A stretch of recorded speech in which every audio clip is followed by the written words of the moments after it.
Hello and welcome to today's video all about attachment-based strategies for handling workplace stress. So if you're new to this channel, welcome. My name is Gibson. I am an author, counselor, and founder of the Personal Development School.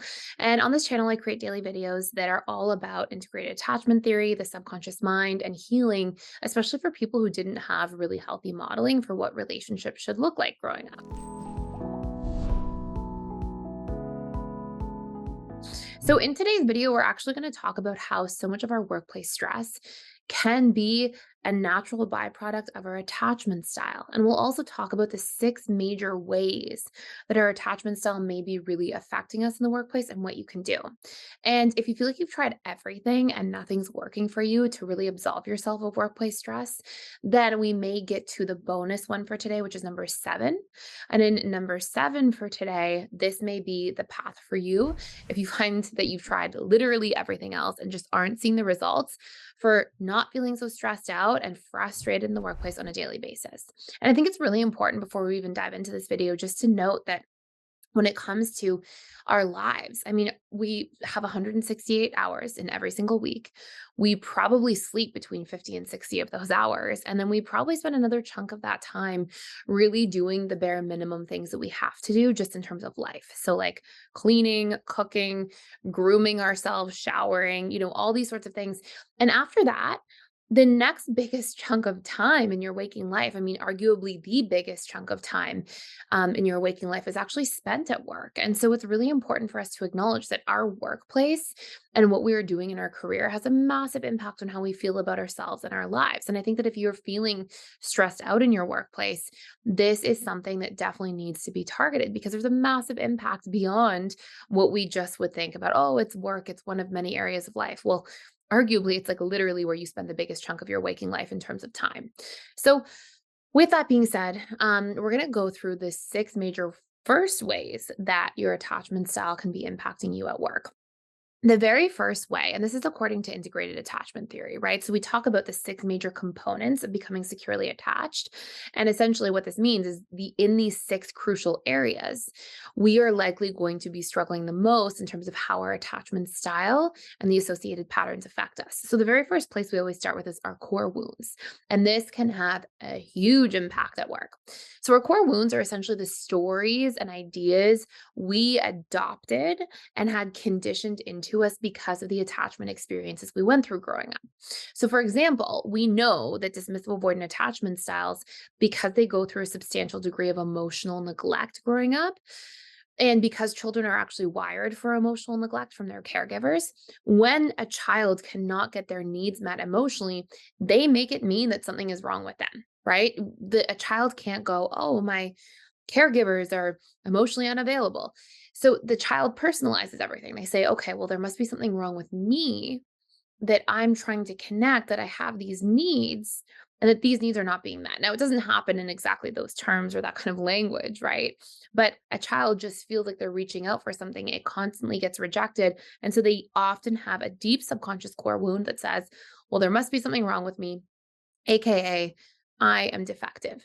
And this is something that's going to cause a person in their adult lives to be extremely sensitive to criticism. And of course, this ties into the workplace. Now, if you have a defectiveness core wound, okay, and this is something that both fearful avoidance and dismissive avoidance can struggle with, sort of the anxious preoccupied variation of this is feeling not good enough. If you have any of these sorts of core wounds, not good enough, defective, these things are going to cause you to be very sensitive to criticism and to be very startled when somebody is critical in the workplace or gives constructive feedback, perhaps in a way that isn't packaged really, really beautifully. And so this is really important to be able to recognize what your core wounds are and to do the reconditioning on these core wounds and really challenge and question these narratives about yourself so that you can really recondition them out of your subconscious mind because you weren't born with them. They got conditioned into your subconscious mind through repetition and emotion.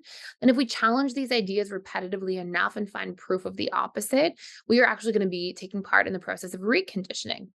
You can also think that this is rewiring because it's through repetition and emotion that we're firing and wiring these neural networks.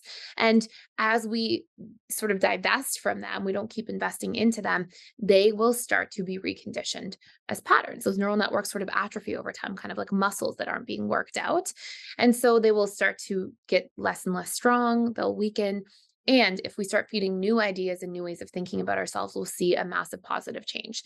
Now, just at a high level on the topic of core wounds, for fearful avoidance, some big ones in the workplace tend to be this fear of being bad, right? So being seen as like a bad person, or that they did something intentionally to hurt someone or sabotage them, being seen as unworthy, which will cause them to constantly try to earn their worth at work, being seen as somebody who is also not good enough. They also really don't like feeling trapped, helpless, or powerless in the workplace. They can struggle in the workplace from a core wounds perspective with authority figures. And we may also see that because they really don't like to feel controlled, right? They might also have this fear of being betrayed at work.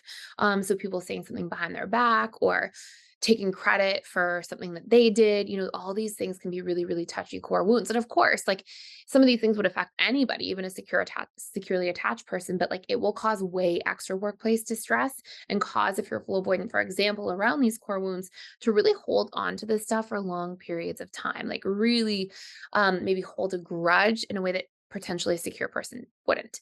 So the big core wounds, I am bad, I am unworthy, I'm not good enough, I'm trapped, helpless, powerless. Sometimes they can be a little bit core wounded around the idea of being disliked or rejected, but it tends to be a lot less strong than the other wounds. Dismissive avoidance, the really big ones for dismissive avoidance, as you can imagine, are I am defective. So they actually are very sensitive to criticism, even though you wouldn't necessarily know it at face value because they're good at hiding it.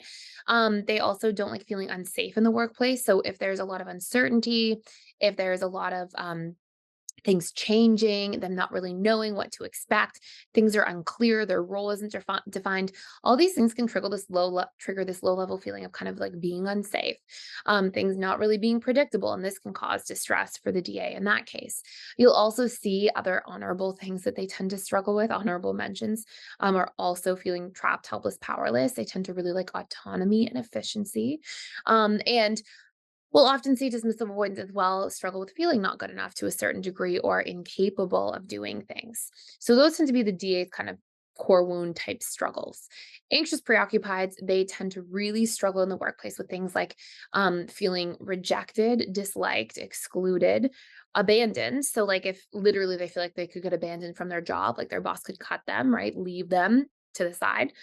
So disliked, excluded, rejected, abandoned, not good enough, as I mentioned earlier, or if they feel like they're getting a lot of like kind of critical feedback and they're not getting a lot of acceptance or being liked in the workplace, then you may also see anxious, preoccupied attachment styles then feel this really strong sense of unsafety because their unsafety core wound is tied to people, whereas the unsafety core wound for a dismissive avoidant is more tied to a sense of certainty and security.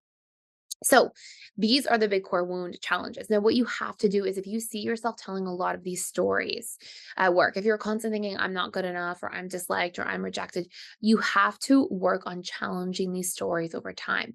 You have to essentially find lots of ways that you are good enough and validate that and leverage repetition and emotion to fire and wire new ways of thinking and feeling about yourself over time while challenging these old stories that keep coming up. So, like, if you make a mistake, does that make you a not good enough person? Right? Like we might be quick to jump to that, but like, no, how am I actually good enough even though I made a mistake? Why is it okay to make a mistake and still be a good enough person, still be good enough for this job? So we have to like work on cognitively reframing and poking holes and questioning these old ideas that we adopted because of the way that we were conditioned growing up. That is your big number one. Big number two, needs. Needs in the workplace have a massive impact in terms of how we feel. A lot of needs we'll see for the anxious preoccupied attachment style have to do with acceptance, inclusion, support, collaboration, teamwork, validation, encouragement. APs really want to feel a sense of like acceptance and supportiveness from mentors, especially or superiors. So their manager, their boss, like they really want to get along well there with that person. Fearful avoidance tend to want to feel um, a lot of ability to be autonomous, a lot of ability to have freedom. They do want to feel like they are accepted and validated as well, but I would say that's very secondary to like the autonomy, the freedom. Fearful avoidants tend to like novelty. They really struggle in the workplace. If things are like status quo or too similar and just like the same all the time, they also tend to be really motivated by growth opportunities, by challenges. They like to learn. They like to do things that have to do with exploration or discovery. So all of these things can be big needs for fearful avoidance in the workplace. And they do tend to want to have one or two people in the workplace they feel a sense of emotional connection to. If they feel totally emotionally disconnected from everybody in the workplace, this will affect them. Dismissive avoidance, we will tend to see the biggest focal focus points in terms of needs for DAs tend to be freedom, autonomy, learning is huge for dismissive avoidance. They really want a lot of support in the workplace, but support in like acts of service type of way. So they want to feel like they can delegate to people. They want to feel like they can have dialogues with people who will show up and kind of support them. um, they don't want to feel like there's a total lack of support. They also really value certainty. This kind of goes hand in hand with like the core wounds, but they really want certainty and structure. If they feel like things are always changing or they feel like they always have to pivot and think on their feet and change things up, this can actually be a dynamic that makes dismissive avoidance feel defeated quite frequently. They tend to really value workplace relationship dynamics where people care about efficiency rather than connection, because dismissive avoidance in the workplace, they tend to really care about efficiency and getting things done quickly, moving through things. And they often feel frustrated or overwhelmed if people are constantly trying to build like social or emotionally connected relationships with them. And obviously, you can see when it comes to the needs how like people working together with different attachment styles in the workplace are more likely to butt heads, right? Because they have these different painful dynamics. Now, the core wounds and needs really bring us into the next piece here, number three, which is the emotional regulation piece. If you don't know how to emotionally regulate yourself in the workplace by challenging your core wounds, right, and working to recondition them, and learning what your needs are at work and actually designing your life to incorporate them or having discussions with people you work with for how you can move into roles laterally or move up, in order to accommodate more of those needs being met. If you don't know how to do that, if your needs are not met and if you have core wounds and stories, it's going to be really hard to emotionally regulate yourself because you're constantly going to have the triggers of your core wounds and then you're going to constantly have unmet needs. And your subconscious mind is actually designed to produce negative feedback when you have triggers or when you have unmet needs. So, like, of course, you're not going to feel emotionally regulated. So, this is another crucial point towards becoming securely attached. But we talk about it in the E part of this, the emotional regulation part, as point number three. We talk about this from the context of being able to regulate your nervous system as well. So, if you're always in fight or flight at work, it might be really valuable to adopt like a mindfulness practice at work or a meditation practice in the morning and evening or light exercise at lunchtime or things that are going to help you get out of fight or flight mode and get more comfortable being in rest and digest mode. In other words, AKA parasympathetic nervous system mode. It is a crucial part as well of emotional regulation. So just noticing, like, do you feel really dysregulated all the time? If you have a little bit of a nervous system regulation practice, it's going to speed up how quickly you feel more rooted and grounded. Now, we're going to go through three other really important ones, but I'm going to save number seven as sort of a separate bonus part for last that could be really, really important if you are struggling to feel okay in the workplace at all. So, point number four, after we do the core wounds, the needs, the emotional regulation part, we need to learn healthy boundaries at work. If you are somebody who constantly struggles with boundaries, then you are going to constantly feel overwhelmed and pressured unnecessarily in the workplace. Essentially, most people in a place that you work at, they're expecting you to caretake for your own boundaries. They're not expecting you that they have to caretake for your boundaries. So if you have a boss, for example, that's constantly piling things on your plate, you have to speak up. Sometimes we'll see at work, dismissive avoidants have too strong of boundaries where they'll just say no to everything, but then maybe people become critical of them. And so that extreme boundary issue could cause them to actually then feel more criticized in the workplace. So it's important for DAs, for example, to sometimes make healthier compromises, but for fearful avoidance and anxious preoccupieds, we will tend to see all the time that they say yes when it's really a no for them because they're not taking themselves into consideration in real time. And then they get work piled onto their plate. They feel like they just have to stay late, people please everybody. And they may feel like they're in this position where they're just overwhelmed with work. So it is of the utmost importance that you learn to do boundary work at work in general, because by setting healthy boundaries and having healthy conversations around boundaries, you are going to feel like you have better work life balance and you're not taking on all this work from other people, maybe even your coworkers, to kind of people please them or help them at the expense of yourself, which is really a great recipe for burnout. Number 5, this brings us to communication. We need to learn how to have tough conversations as human beings. I'm not even talking about attachment style related dynamics. I'm talking about we're human beings. We are going to go through experiences in life where we don't like what's in front of us, where we don't have our needs met, where somebody triggers us, where things are unfair or unjust because the world just isn't fair. And we have to be able to address it through communication and emotional literacy. If we can't, we are going to feel resentment, frustration, and burnout in multiple areas of our life, especially at work. If we can't tell a boss, "Hey, I don't like when you speak to me that way in front of people. You may mean nothing by it, but I'm gonna ask you to please be more respectful and more aware or gentle with the feedback you're giving me." If we can't have these conversations straight up and to the point and with somebody, then these things that trigger us are just gonna constantly happen. And so we have to let people know who we are, what our inner world is, what our expectations and standards are in the workplace, and we have to be able to get good at practicing having tough dialogue. If somebody is invading our boundaries and trying to, connect with us too much when we're trying to be efficient, let's say if you're a DA, you want to be able to have a conversation that says, "Hey, I really like and respect you as a person. For me, I'm here to focus on work. I really like to get in here, clock in, do my work, get it done for the day, and feel like I'm on top of everything efficiently. And so I'm not really prioritizing building deep relationships right now. And, if I were going to be, I would definitely be interested in building a friendship. But for me, my focus is here at work. And so I hope you can understand in advance if I'm just kind of short or don't participate a ton in these longer conversations." Like, if we can communicate that way when we feel like that, nobody's going to get angry at you, right? Like nobody's going to resent you. They're going to come to understand you. Same thing with fearful avoidance, right? Fearful avoidance sometimes have to ask for context or consideration or establish their boundaries.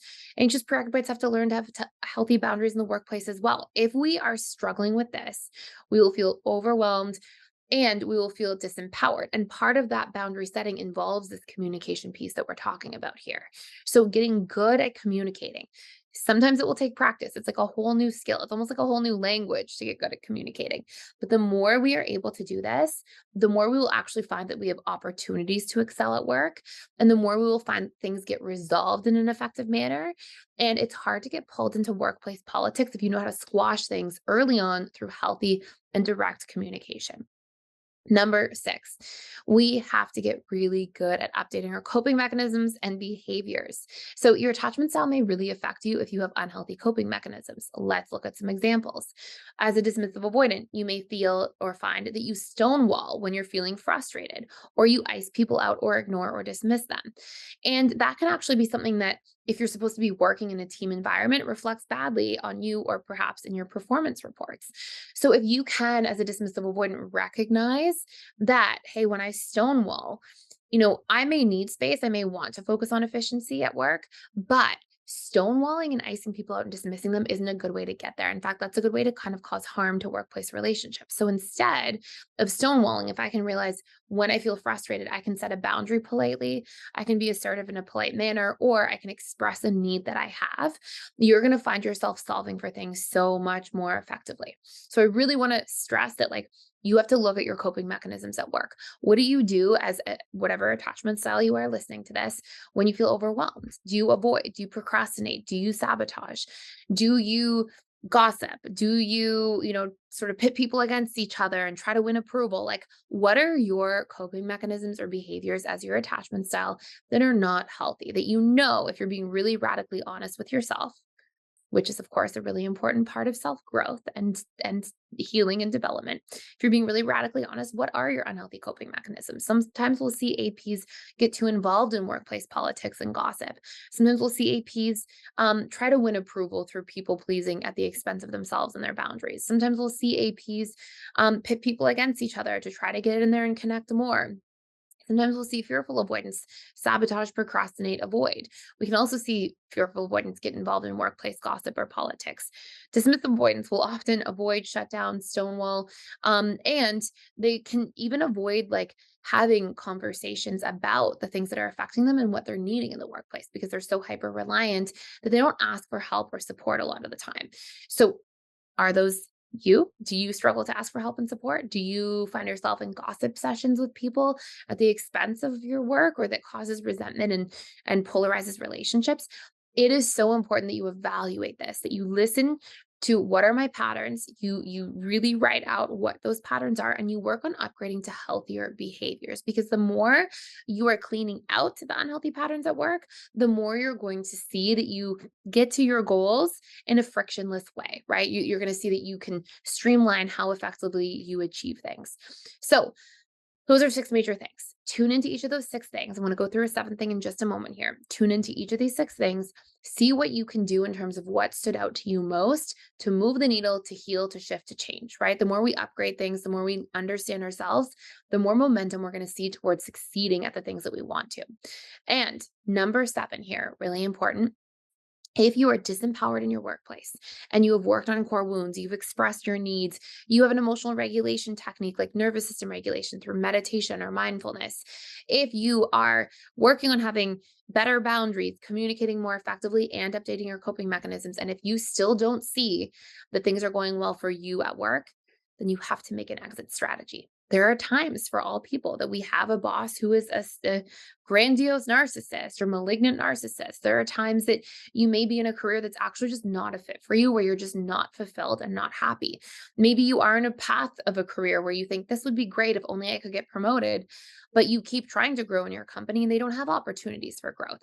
If you see these dynamics where it's just out of your control, there's no inner work you can do to make the outer experience change and improve in a way that's going to meet your standards that you have set for yourself for what you want to create, then it is important to make a 3-month exit strategy, get clear on what standards you do want or do have, start that job application process to move in a different direction, and take those action steps to execute building and designing your life in the way that you see fit. So I hope this is helpful for you today. If you want to do a much deeper dive into attachment styles in the workplace, attachment patterns in the workplace, I have a whole course you can check out for free for 7 days using the link in the description down below. It's literally called Attachment Styles in the Workplace, and it helps you dig into these major areas, including a whole area about your strengths and weaknesses, and including a whole area about just like other general patterns and recondition these. It gives you action steps, strategies, tools, everything in a workbook format to really move the needle on this in the most efficient way possible. Because when we do that inner work first, we can see our goals and our dreams that we want to achieve in our outer world accelerate dramatically. So, I hope you enjoyed. Thank you so much for watching. Please like, share, and subscribe to this channel if you're enjoying this content. If you give me a thumbs up, I would really appreciate it. You can also hit the notification bell down below so you don't miss any of the daily videos I put out here at the Personal Development School YouTube. And thank you for everything. Thank you for being here. And I can't wait to see you in future videos.